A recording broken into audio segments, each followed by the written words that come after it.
The Christmas lights on the neighbors' houses in the Chicago suburbs were blinking in perfect, cheerful rhythm, a cruel contrast to the silence suffocating our living room. I stared at the suitcase standing by the front door. Not a gift, but a verdict. While upstairs, our 2-year-old daughter was dreaming of Santa, unaware her world was about to break in half. It wasn't just that she was leaving. It was the cold, calculated precision of her exit, timed for the one night meant for family, revealing a betrayal that had been festering beneath our perfect surface for months. If you are drawn to stories where the deepest scars are invisible and the truest revenge is simply surviving the storm, stay with me, because the silence of this night is just the beginning of the noise to come. The smell of pine needles and cinnamon candles, usually the scent of comfort, felt suffocating in the living room. Outside the bay window, the Chicago suburbs were buried under a fresh, pristine layer of snow. It was the kind of Christmas Eve that belonged in a Hallmark movie, silent, white, and glowing with the warmth of string lights reflecting off the ice. Inside, however, the temperature had dropped to absolute zero. Ethan stood by the fireplace, his hand resting on the mantelpiece, gripping the wood so hard his knuckles turned white. He watched Sarah zip up the Louis Vuitton suitcase lying open on the rug. The sound of the zipper was sharp, tearing through the silence like a serrated knife. "You're doing this now?" Ethan's voice was low, devoid of the screaming rage he thought he should feel. Instead, he felt a heavy, drowning confusion. "It's Christmas Eve, Sarah. Lily is sleeping upstairs. Her stocking is waiting to be filled." Sarah didn't look up. She was checking her reflection in the hallway mirror, adjusting her cashmere scarf. She looked impeccable, as she always did, her blonde hair perfectly waved, her makeup flawless. There was no tear-streaked mascara, no trembling hands, just a cold, terrifying efficiency. "There is never a good time, Ethan," she said, her tone matter-of-fact, as if she were discussing a change in a marketing schedule rather than the demolition of their 6-year marriage. She finally turned to him, her blue eyes clear and detached. "I can't do this anymore. The mediocrity, the waiting for your firm to promote you, the endless routine of suburbia. It's suffocating me." "Mediocrity," Ethan repeated, the word tasting like ash. "We built a life here. We have a daughter who adores you." "A life you wanted," she corrected, picking up her handbag. "I met someone, Ethan. Someone who sees me. Someone who can give me the life I actually deserve. Not this smallness." Ethan felt the air leave his lungs. He knew, of course, deep down, the late nights at the PR agency, the new passwords on her phone, the distant look in her eyes during dinner. But hearing it confirm, hearing that she had already lined up her exit strategy, paralyzed him. "Julian," Ethan said. It wasn't a question. He had seen the name pop up on her lock screen once, quickly dismissed. Sarah paused, a flicker of surprise crossing her face, but she didn't deny it. "He's waiting for me. We're flying to Aspen tonight. His jet is at O'Hare." "Aspen?" Ethan let out a dry, humorless laugh. "You're leaving your 2-year-old daughter on Christmas Eve to go skiing in Aspen? Don't make this about Lily," Sarah snapped, her composure cracking for just a second. "She's 2. She won't remember this. You're a good father, Ethan. You'll figure it out. I need to find myself again before I completely wither away in this house." She walked to the door, the heels of her boots clicking rhythmically on the hardwood floor. It sounded like a countdown.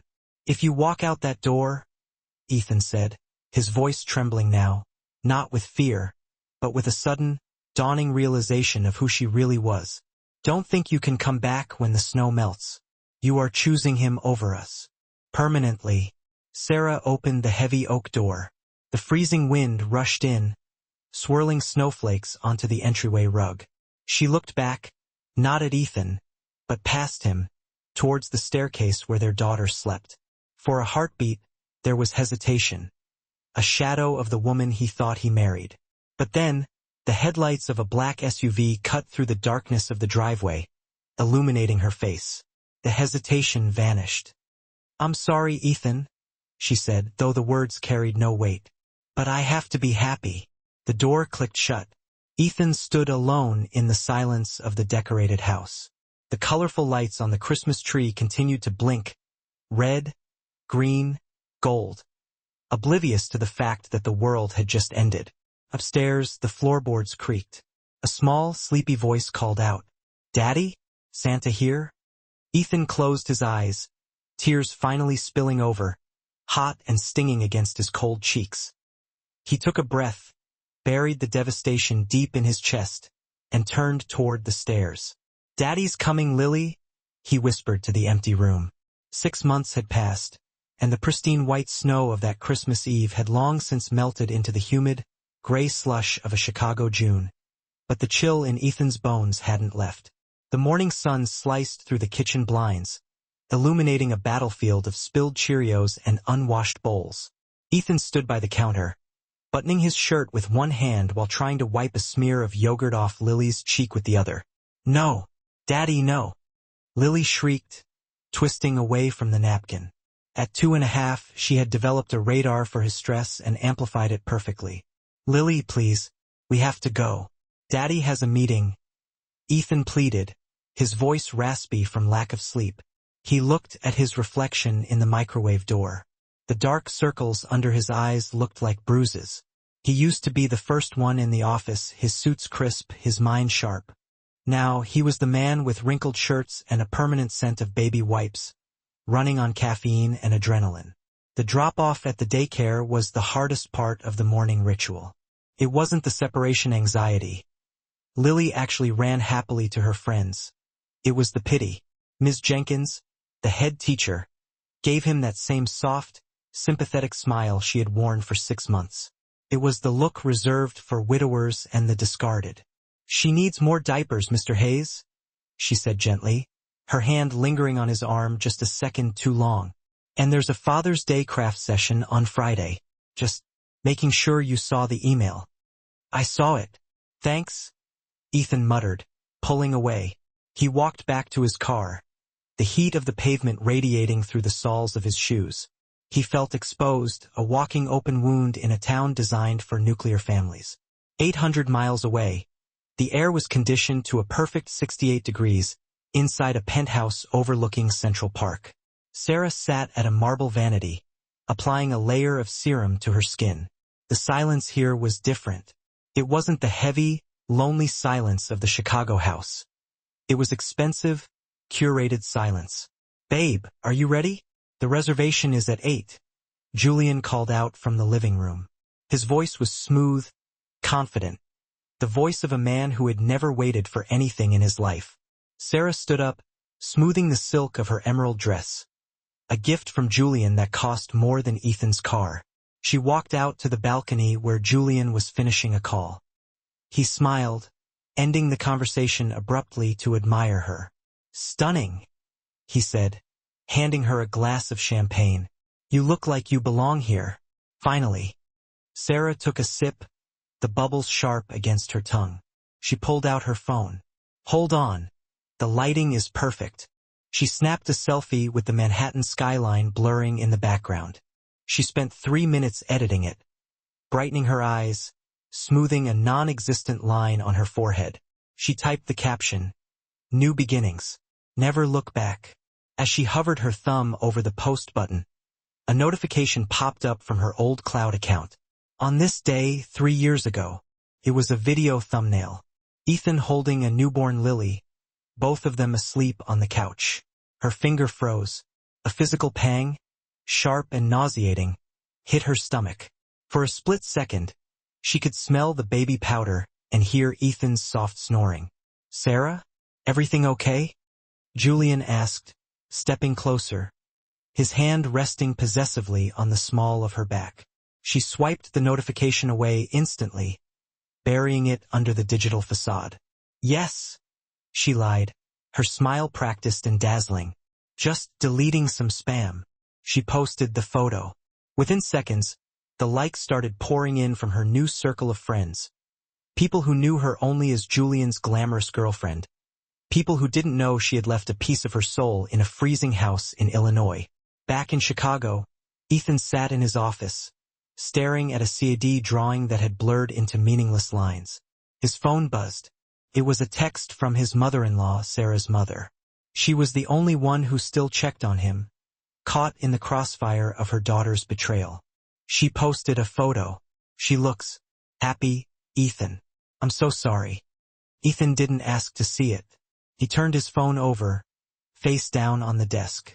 He picked up his stylus, forcing his hand to stop trembling, and went back to work.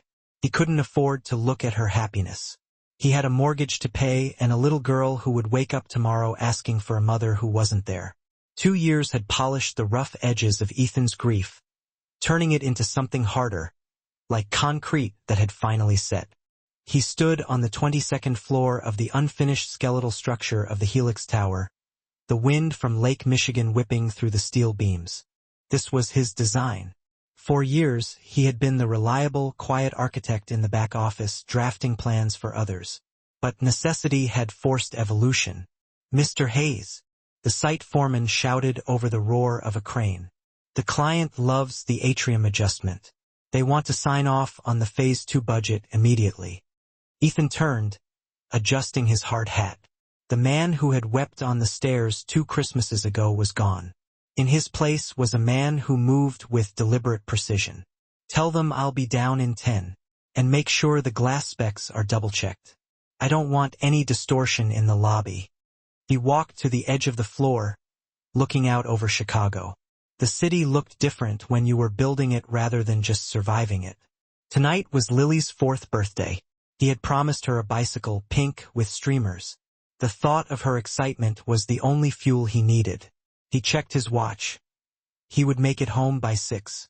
He always made it home. 1,000 miles east, the atmosphere was far more fragile. Sarah sat in a booth at Le Cuckoo in Manhattan, surrounded by the murmur of influential people and the clink of crystal. It was a dinner party for Julian's potential investors. She wore a dress that Julian had chosen. Black, backless, elegant, and slightly too tight to breathe comfortably. "And you, Sarah? Do you have children?"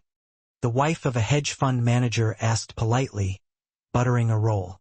The question hung in the air, sharp and unavoidable.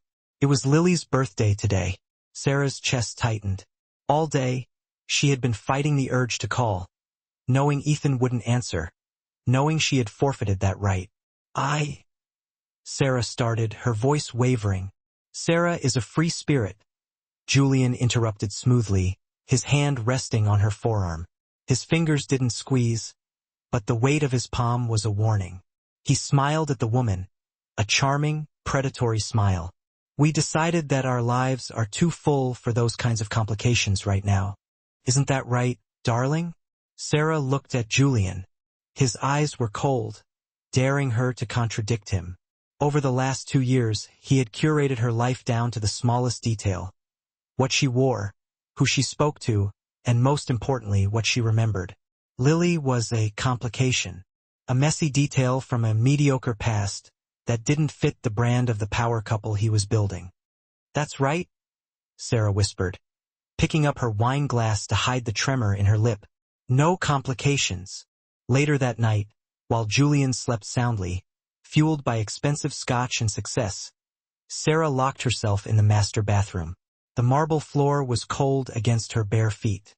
She sat on the edge of the tub and pulled a burner phone from the bottom of her makeup bag, a secret she had kept for 6 months. Her hands shook as she navigated to a fake Facebook account she used solely to watch them. There it was. Ethan had posted an hour ago. The photo showed Lily in their backyard in Chicago. She was wearing a helmet and sitting on a small pink bicycle, her face exploding with pure, unadulterated joy. Ethan was in the frame too, crouching beside her, his hand on her back, guiding her.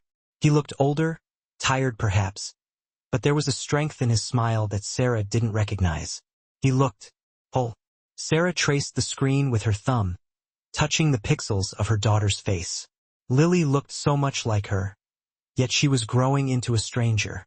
"Happy birthday, baby," Sarah breathed into the silence of the bathroom, the words sounding hollow against the tile walls. A knock on the door made her jump. "Sarah?" Julian's voice was muffled but alert. "What are you doing in there?" "Just skincare, Julian." "I'll be right out," she called back, panic rising in her throat. She quickly powered down the phone and shoved it deep into a box of cotton pads. She looked at herself in the mirror. The woman staring back was beautiful, wealthy, and envied by half of New York. But her eyes were haunted. She washed her face, scrubbing hard, as if she could wash away the lie she had told at dinner. But the stain was deep, and the crack in the perfect facade was beginning to spread.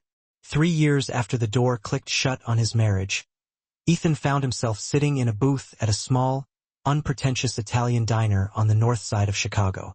Across from him sat Clara. She wasn't like Sarah. Sarah had been sharp angles, high maintenance, and restless ambition. Clara was soft edges, patience, and warmth.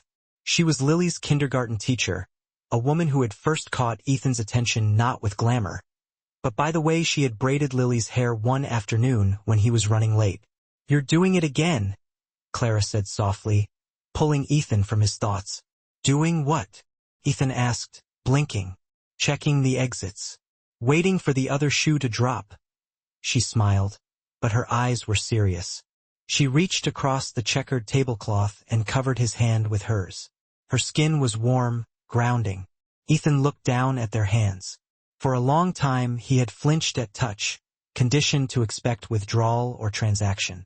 "I'm sorry. It's hard to unlearn the habit of bracing for impact." "I know," Clara said, her thumb tracing the back of his knuckles. "But Lily is happy. You are safe. The storm passed a long time ago, Ethan. You don't have to keep boarding up the windows." Ethan exhaled, a breath he felt he had been holding for 3 years. He looked at Clara, really looked at her, and for the first time the future didn't look like a lonely uphill battle. It looked like a quiet Tuesday night dinner with pasta and someone who stayed. "Thank you," he whispered, turning his hand over to interlace his fingers with hers.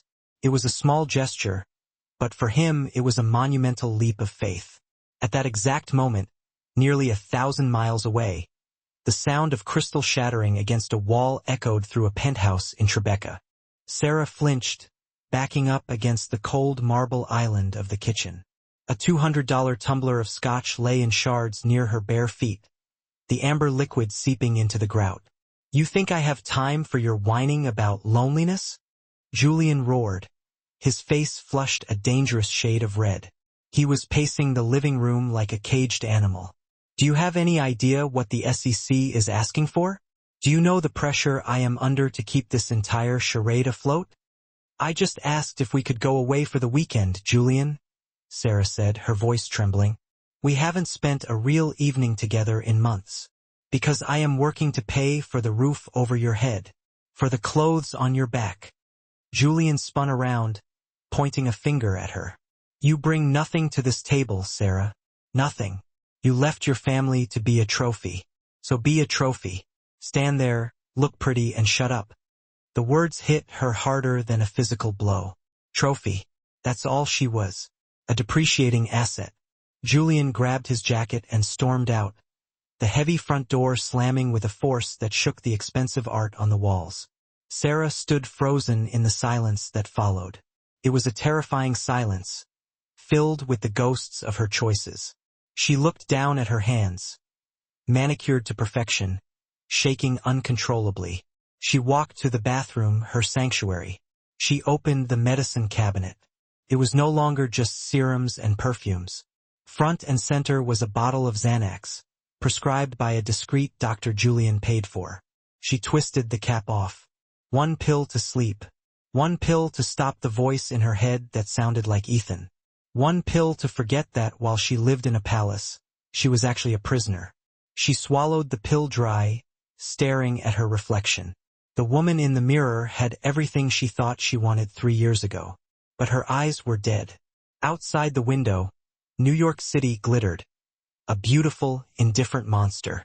Sarah turned off the lights, curling up in the center of the massive, empty bed, waiting for the chemical numbness to take over. The end of Sarah's world didn't come with a bang, but with a series of loud, rhythmic thuds that vibrated through the floorboards of the penthouse suite at 6 a.m. Sarah jolted awake, her heart hammering against her ribs. Beside her, the space in the bed was empty. Julian had been up all night again, pacing, shouting into his phone in the study. FBI, open the door. The voice was mechanical, amplified, and terrifying. Before Sarah could even swing her legs out of bed, the heavy mahogany doors of the entrance shattered inward. A swarm of agents in windbreakers with yellow lettering flooded the pristine white hallway. It was a violation so sudden and violent that Sarah couldn't scream. She just pulled the silk duvet up to her chin, trembling uncontrollably. Julian Vance. Hands where we can see them. Sarah scrambled out of the bedroom just in time to see Julian being shoved against the wall near his curated art collection. The man who had sneered at waiters and controlled her life with a glance was now pitifully small. He was wearing his silk pajamas, his face pale and sweating, babbling incoherently about misunderstandings and calling his attorney. "Ma'am, step back." A female agent barked at Sarah, not unkindly, but with zero warmth. "We are seizing the premises. This property is now under federal investigation for wire fraud and money laundering." Seizing. Sarah's voice was a whisper. "But this is my home." The agent looked at her, her eyes flicking over Sarah's expensive nightgown, then back to her face. It was a look of assessment, stripping away the glamour to see the reality underneath. "Is your name on the deed, ma'am?" "No, but I live here." Then this isn't your home. It's evidence." The next 3 hours were a blur of humiliation. Sarah watched as they boxed up everything, the computers, the documents, even the jewelry Julian had given her, claiming it was purchased with stolen funds. When they finally hauled Julian away in handcuffs, he didn't even look at her. He was too busy trying to hide his face from the press cameras waiting down in the lobby. By noon, Sarah found herself standing on the sidewalk of Fifth Avenue. The doorman, a man named Henry whom she had tipped generously for years, stood guard at the glass doors. He held a small bag containing the few personal items the agents had allowed her to keep. Some clothes, her phone, and her toiletries. "Henry," Sarah said, stepping forward, desperate for a familiar face. "Please, can I just go back up to the lobby to charge my phone? I need to call a car." Henry didn't smile. He didn't open the door. He looked through the glass, his expression stony. The management had clearly given orders. The Vance associate is persona non grata. He turned his back on her. The rejection stung more than the cold wind. Sarah walked 2 blocks to a Starbucks, her hands shaking. She needed coffee. She needed to think. She ordered a latte, her mind racing with plans. She would call Julian's lawyer. She would call their friends in the Hamptons. Surely someone would help. She tapped her black Centurion card on the reader. Declined. The barista looked at her, bored. "Try again." She tried again. Declined. Panic, cold and sharp, spiked in her chest. She pulled out her phone and logged into her banking app. The screen flashed red. Account frozen due to federal court order. Everything, every allowance, every credit line was tied to Julian. She had no savings of her own. She had quit her job 4 years ago at his insistence. She had burned her bridges in Chicago. She was 34 years old, standing in the middle of Manhattan wearing a designer coat she could no longer afford to dry clean, with exactly $40 in cash in her wallet. She scrolled through her contacts. She called the friends she had partied with just last week. Voicemail. Voicemail. Number disconnected. One woman, a socialite named Elena, actually answered. "Elena, thank God," Sarah sobbed. "It's a nightmare. Julian is. I don't know what's happening. Can I stay at your guest house for a night? Just until I sort this out?" There was a pause on the other end, followed by a sigh. "Sarah, darling, look. It's all over the news. Julian stole from half the people we know. My husband lost a fortune because of him. If you come here, I'll have to call security." The line went dead. Sarah lowered the phone. The sounds of the city, the taxis, the chatter, the sirens, swelled around her, deafening and indifferent. She wasn't a victim in their eyes. She was the woman who had enjoyed the spoils of the crime. She sank onto a bench, the immensity of her mistake crushing her. She had traded a man who would have died for her for a man who had now left her to die. The The Greyhound bus hissed as it kneeled against the curb, spitting Sarah out onto the cracked pavement of the Chicago terminal. The air smelled of diesel fumes and impending rain, a sharp contrast to the filtered, lavender-scented air of the penthouse she had occupied just 6 months ago. She pulled her collar up against the wind. Her coat, once a statement piece worth $3,000, was now fraying at the hem, the wool thinning. She carried a single rolling suitcase, the only luggage she had left.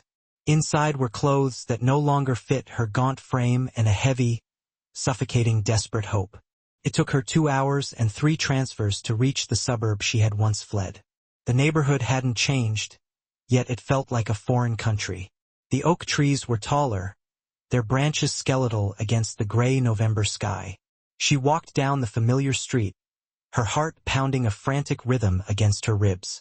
She didn't know what she expected. A for sale sign? A house falling into disrepair because the woman of the house was gone? She stopped dead in her tracks 3 houses away. The house was not deteriorating. It was thriving. The beige siding she had always hated was gone, replaced by a modern, slate-gray finish with cedar accents. The overgrown bushes were trimmed into neat, welcoming lines. Warm, golden light spilled from the bay window, the same window where she had stood 5 years ago and declared her departure. Sarah hid behind the trunk of a large maple tree, feeling ridiculous and tragic all at once. She was a trespasser in her own past. A sleek silver Volvo SUV turned into the driveway. It wasn't the old sedan Ethan used to drive. The driver's door opened, and Ethan stepped out. Sarah gasped softly. The man she remembered, slumped shoulders, weary eyes, apologetic posture, was nowhere to be seen. This Ethan moved with a fluid confidence. He was wearing a tailored wool coat over a crisp suit, his hair slightly graying at the temples but styled sharply. He looked distinguished. He looked like a man who had conquered his demons. He walked around to the passenger side, but the back door flew open before he could get there. "Daddy, look, I got an A on the spelling test." A girl jumped out. Sarah's hand flew to her mouth to stifle a sob. It was Lily, but not the toddler in diapers she had left in a crib. This was a 7-year-old girl with long dark hair tied in a ponytail, wearing a bright yellow backpack that looked like a burst of sunshine in the gray afternoon. She was tall. She had Ethan's smile. "An A? That's my genius." Ethan laughed, the sound rich and deep, carrying across the quiet street.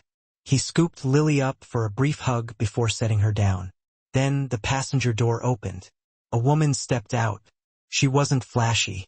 She wore jeans and a cream-colored sweater, her hair pulled back in a messy bun. It was Clara. Sarah recognized the ease in her movements, the way she didn't demand attention but naturally commanded the space. "Can we make cookies to celebrate?" Lily asked, grabbing Clara's hand.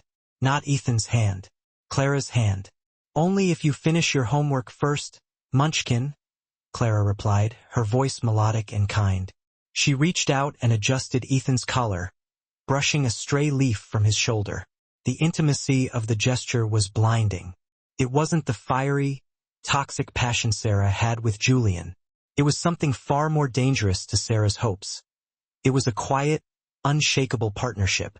They walked toward the front door as a unit. Family. There was no missing piece. There was no gap shaped like Sarah waiting to be filled. The wound she had inflicted had not only healed, it had grown over with stronger skin. Sarah watched as Ethan unlocked the door. Light flooded out, illuminating the 3 of them in a tableau of domestic perfection. "Coming, Dad," Lily called out from the doorway. "In a second, sweetie," Ethan said. He paused on the porch, turning to look out at the street. His gaze swept over the sidewalk, over the neighbors' lawns, and for a terrifying second, Sarah thought he looked right at the maple tree where she was hiding. She held her breath, tears streaming cold down her cheeks, praying he would see her and praying he wouldn't. But his eyes didn't linger. He saw nothing but the quiet suburban street. He turned back, stepped inside, and closed the door. The click of the latch echoed in the twilight. Sarah sank down to her knees in the wet leaves, the dampness seeping through her jeans. She was hungry, she was cold, and for the first time in 5 years, she understood the true definition of poverty. It wasn't the lack of money. It was standing outside a warm house, realizing you are the only ghost in a world of the living. The lobby of Hayes and Partners was a cathedral of glass and polished concrete, located on the 45th floor with a panoramic view of the Chicago skyline. It smelled of espresso and expensive leather. Sarah sat on the edge of a sleek, low-slung sofa, tucking her scuffed boots under the chair. The receptionist, a girl in her 20s with sharp eyeliner, had been eyeing her suspiciously for the last 20 minutes. Sarah couldn't blame her. In this environment of tailored suits and silent efficiency, Sarah looked like a smudge on a clean window. "Mr. Hayes will see you now," the receptionist said, her tone cool. "Conference room B." Sarah stood up, smoothing her coat. Her heart was hammering against her ribs like a trapped bird. She had rehearsed this speech 1,000 times on the bus ride. She would cry just enough to be vulnerable. She would talk about her mental instability back then. She would remind him of their vows. She walked down the hallway. Through the glass walls, she saw architects hunched over blueprints and tablets. And then she saw him. Ethan was standing at the head of a long mahogany table, reviewing a document. When she entered, he didn't jump. He didn't look angry. He simply closed the folder, placed his pen down with a soft click, and looked at her. "Sarah," he said. It wasn't a greeting. It was just an acknowledgement of her presence. "Ethan," she breathed, stepping forward, instinctively reaching out a hand. "You look incredible. The firm, the house. I saw the house last night." Ethan stepped back, a subtle movement that put the corner of the heavy table between them. He didn't take her hand. "What do you want, Sarah?" "I have a site visit in 20 minutes. The coldness in his voice froze the rehearsed speech in her throat. She had expected rage. She had prepared to be yelled at. Rage would have meant he still cared. Rage would have been passion. This polite, bureaucratic distance was terrifying. I made a mistake, Ethan," she stammered, tears springing to her eyes. Real tears this time, born of panic. "I was sick. I was lost. Julian, he manipulated me. He controlled everything. I lost 5 years of my life." "You didn't lose them," Ethan corrected calmly. "You spent them. You spent them in Aspen, in Paris, in penthouses I saw on your Instagram. You made choices every single day for 5 years not to call your daughter." "I was afraid," Sarah cried, her voice cracking. "I was afraid you'd hate me. But I'm her mother, Ethan. You can't change biology. I need to see her. I have nowhere else to go." She sank into a chair, the exhaustion finally overtaking her. "Please, I have no money, no home. Just help me get back on my feet. For old time's sake. For Lily." Ethan watched her for a long moment. His expression was unreadable, like a statue carved from granite. He walked over to the window, looking out at the city he had helped build. "You know, for the first year, I prayed you would come back," Ethan said softly, his back to her. "I used to leave the porch light on. But then Lily stopped asking for you. And then I stopped waiting." He turned around. The sunlight hit his face, highlighting lines of wisdom that hadn't been there before. "You aren't a mother, Sarah. You resigned from that position on Christmas Eve. Lily has a mother. Her name is Clara. She's the one who held Lily when she had chickenpox. She's the one who taught her to ride a bike. She's the one who stayed." "I can be better," Sarah whispered, desperate. "I can try." "It's too late," Ethan said. He reached into his pocket, but instead of a checkbook, he pulled out his phone. He checked the time. "I'm not going to give you money, Sarah. That would be enabling you. And I'm certainly not letting you near Lily. She's happy. I won't let you bring your chaos into her peace." He walked to the door and held it open. "If you need a shelter, there's one on 4th and Main. They do good work," he said, his voice devoid of malice, which made it cut deeper. "But don't come back here. And don't come to the house. If you do, I'll file a restraining order. I have the lawyers to do it now." Sarah stood up, her legs trembling. She looked at him, searching for a trace of the man who had once looked at her with adoration. But that man was dead, buried under the snow of 5 winters. "Ethan," she choked out, "do you feel nothing?" Ethan looked at her one last time, his eyes clear and dry. "No," he said simply. "I don't feel a thing." He waited for her to walk out, then closed the door. Sarah stood alone in the hallway, surrounded by the hum of a successful business, realizing she had just been dismissed like a bad investment. The elevator ride down from the 45th floor felt less like a descent and more like a burial. Sarah watched the numbers tick down on the digital display. 40, 30, 20, each digit marking the growing distance between her and the life she had just tried, and failed, to reclaim. When the doors slid open in the lobby, the air conditioning hit her first, followed by the indifference of the bustling crowd. People in expensive coats rushed past her, talking on phones, checking watches, heading toward warm cars and waiting families. Sarah stood still for a moment, a rock in a flowing river, invisible and obstructing no one. She pushed through the revolving doors and stepped out onto the Chicago street. The wind had picked up. It bit through her thin, frayed coat with a familiarity that made her shudder. It was the same wind that had swirled into her hallway 5 years ago. But back then, she had been stepping into a heated limousine, insulated by arrogance and the promise of a golden future. Now, there was no insulation. There was only the raw, abrasive cold. She walked without a destination. Her boots, ill-suited for walking, clicked unevenly on the pavement. She reached into her pocket and her fingers brushed against a scrap of paper she had grabbed from the receptionist's desk. A napkin where she had scribbled the address Ethan had given her. 4th and Main. A shelter. The irony tasted like bile in her throat. She, Sarah Vance, who had once debated whether to summer in the Hamptons or the Amalfi Coast, was now walking toward a soup kitchen. She stopped in front of a department store window. The display was already set up for the upcoming holiday season. Mannequins dressed in red and green velvet stood frozen in a scene of domestic bliss. A father mannequin held a child. A mother mannequin poured tea. Sarah looked at her reflection in the glass, superimposed over the fake family. The woman staring back was a stranger. Her blonde hair, once her pride, was dull and pulled back in a severe knot. Her face was gaunt, the cheekbones sharp not from beauty but from hunger. Her eyes were hollowed out, devoid of the spark that had once charmed Julian. "I have to be happy," she whispered to the glass, repeating the words she had said to Ethan that night. The words sounded ridiculous now, a punchline to a joke she hadn't understood until it was too late.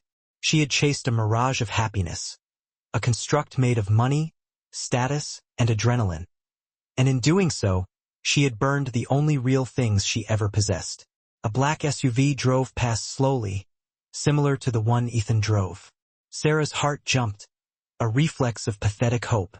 She turned, watching the taillights fade into the traffic. It wasn't him. And even if it were, he wouldn't stop. Why would he? He had Clara. He had Lily. He had peace. He had built a fortress of contentment that had no drawbridge for her. She kept walking. The sky above turned a bruised purple as evening set in. Snow began to fall, light, dusting flakes that settled on her shoulders. Passers-by gave her a wide berth. To them, she was just another tragic figure in the city landscape, a cautionary tale woven into the fabric of the urban winter. They didn't know she had once been the queen of her own small kingdom. They didn't know she had thrown it all away for a crown made of fool's gold. Sarah reached the corner of 4th and Main. The shelter was a brick building with a line of people waiting outside. The smell of stew wafted out, mixing with the scent of damp wool and exhaust fumes. She stood at the back of the line. The man in front of her, huddled in a blanket, turned and offered a toothless, kindly smile. "First time?" he rasped. Sarah looked at him, then looked up at the sky where the snow was falling harder now, erasing the footprints she had made. "Yes," she said, her voice barely audible over the wind. "I used to have a home, a husband, a daughter." The man nodded, not really listening, turning back to the warmth of the door opening ahead. Sarah closed her eyes. In the darkness behind her eyelids, she could see the Christmas tree lights blinking in the house she left. She could hear the creak of the floorboards. She could hear the phantom voice of a 2-year-old asking for Santa. She opened her eyes. The memory was gone. There was only the gray street, the cold, and the long, silent night ahead. She stepped forward into the line.